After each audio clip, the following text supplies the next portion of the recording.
ఒక చిన్న పల్లెటూరిలో రాజు అనే చిన్న పిల్లవాడు ఉండేవాడు. రాజుకి తాతయ్య అంటే చాలా ఇష్టం. తాతయ్య రాజుని ముద్దుగా చిన్నూ అని పిలిచేవాడు. రాజుకి తన తాతయ్య దగ్గర అన్ని విషయాలు నేర్చుకునేవాడు. తాతయ్య రాజుకు ఊరు పొలాలు అన్ని చూపించేవాడు. రాజుకి తన తాతయ్యతో తిరగడం చాలా సరదాగా ఉండేది. అలాగే రాజుకి మొక్కలు మరియు పచ్చదనం అంటే చాలా ఇష్టం. ఒకరోజు తాతయ్య రాజు కలిసి పొలాలు చూసుకుంటూ వెళుతూ ఉన్నారు. అప్పుడు రాజు తాతయ్య తన స్నేహితులను పరిచయం చేస్తున్నాడు.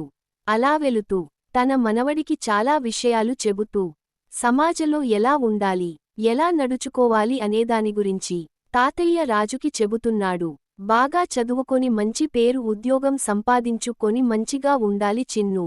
మనం ఏదైనా పని పట్టుదలతో చేసి విజయాన్ని సాధించాలి. ఒకసారి మొదలు పెట్టిన పనిని మధ్యలో ఆపకూడదు.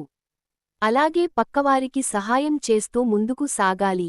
అప్పుడే సమాజంలో ఒక గుర్తింపు ఉంటుంది. అలాగే బ్రతికినంత కాలం సంతోషంగా ఉండాలి. మీరు చిన్నప్పుడు మీ స్నేహితులతో ఎలా గడిపేవారు? ఇప్పుడు మా స్నేహితులు నేను ఎక్కువ ఫోన్లోనే మాట్లాడుకుంటాం. అలాగే గేమ్స్ కూడా ఫోన్లోనే ఆడుకుంటాము. అరే బాబు చిన్ను, మా కాలంలో మా స్నేహితులుకి ఇప్పటి పిల్లలు స్నేహితులుకి చాలా తేడా ఉంది బాబు. అరే బాబు చిన్ను, ఇప్పుడు మీ స్నేహితులతో మాట్లాడాలంటే ఫోన్లు ఉన్నాయి. కానీ మా కాలంలో మేమంతా బడికి వెళ్ళేటప్పుడు అందరం కలిసి జోక్స్ వేసుకుంటూ సరదాగా బడి వరకు నడిచికుంటూ హాయిగా బడికి వెళ్ళేవాళ్ళం. కానీ మాకుగాని వంట్లో బాగోకపోతే మా స్నేహితులు వచ్చి పలకరించేవారు. అయినా మేము మా స్నేహితులు కలిసి జాలిగా బడి నుంచి వచ్చాక అందరం కలిసి ఆడుకునేవాళ్ళం. మా స్నేహితుల ఇంట్లో భోజనం కలిసే తినేవాళ్ళం బాబు. తాత రాజుకి మంచి కథ చెబుతూ ఉన్నాడు. రాజు కథ వింటూ నిద్రపోతూ ఉన్నాడు. అప్పుడు రాజుకి మంచి కల వచ్చింది. పెద్ద అడవిలో రెక్కల గుర్రం వెనకాలే వెళ్తున్నట్టు, చుట్టూ చీకటి మాయం గుర్రం వెనకాలే వెళుతున్నట్టు, చుట్టూ భయం కరం ఆగంధకారం. తెల్లవారింది. పక్కన చూసే సరికి తాత లేడు. ఏంటి ఈ కల ఇలా వచ్చింది అనుకోని తాతయ్యకి చెబుదామంటే తాత లేడు. సరే వచ్చాక చెబుదాం అనుకున్నాడు. తాత ఉదయానే లేచి తన పక్కరైతు కోసం వెళ్ళాడు.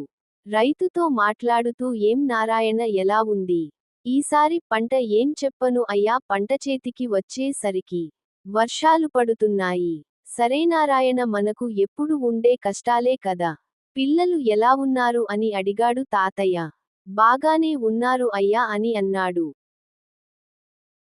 ఒకరోజు ఇద్దరు రైతులు మాట్లాడుకుంటానికి వస్తున్నారు. అరే బాబు, ఈసారి అయినా మనకు పంట చేతుకొస్తుంది అంటావా? ఏమోనయ్య, ఈసారన్నా దిగుబడి ఎక్కువ వస్తే బాగున్ను. ఈసారన్నా మనకు దేవుడు దయ చూపిస్తే చాలు. ఈసారైనా అప్పుళ్ళు తీరతాయి ఏమో అలనుకుంటూ ఉన్నారు. తాతయ్య రాగానే రాజు ఇలా అన్నాడు. తాత, ఎక్కడికి వెళ్ళావు? నాకు రాత్రి మంచికళ వచ్చింది. ఎక్కడో అడవిలో ఉన్నట్టు, గుర్రం వెనకాలే వెళ్తున్నట్టు వచ్చింది కళ తాతయ్య. తాతయ్య ఇలా అన్నాడు. అంతే బాబు, ఒకోసారి అలానే వస్తాయి బాబు, నువ్వు భయపడకు సరేనా అన్నాడు. సరే బాబు అన్నాడు తాత. అలాగే తాతయ్య. కాని అగుర్రం చాలా బాగుంది తాతయ్య. రాజుకి మంచి కథ చెబుతూ ఉన్నాడు. రాజు కథ వింటూ నిద్రపోతూ ఉన్నాడు. అప్పుడు గాఢ నిద్రలోనికి వెళ్ళిపోయాడు. మళ్ళీ ఒక కలలో ఒక దేవత కనిపించి, ఆ కలలో అదేవత రాజుకి చాలా విషయాలు చెప్పింది. కాని ఆ విషయాలు ఏమీ రాజుకి అర్థం కాలేదు. కాని ఆ దేవత చాలా ఆప్యాయతగా కన్నతల్లిలా మాట్లాడుతున్నట్లు అనిపించింది. కాని ఒక విషయం మాత్రం చెప్పింది. బాబూ, నేను ఎప్పుడు ఈ ఊరు చుట్టూ తిరుగుతూ ఉంటాను. ఎప్పుడు మీకు అండగా ఉంటూ నీడనిస్తూ ఉంటాను అని చెప్పింది. నువ్వు ఎప్పుడు అలసిపోయినా నువ్వు నా నీడలోనే కాస్త విశ్రాంతి ఇస్తాను అని చెప్పింది. మళ్ళీ తాతయ్యతో ఇలా అన్నాడు రాజు. తాతయ్య, నాకు రాత్రి కలలోకి ఎవరో దేవత వచ్చింది. చాలాసేపు మాట్లాడింది. తాత, కల లాగానే లేదు అస్సలు. నాతో చాలా ప్రేమగా మాట్లాడింది.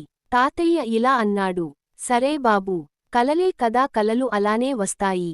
నువ్వేమి వాటిని పట్టించుకోకు. రాజు ఇలా అన్నాడు. కలే కదా, మళ్ళీ వస్తే చూదాంలే.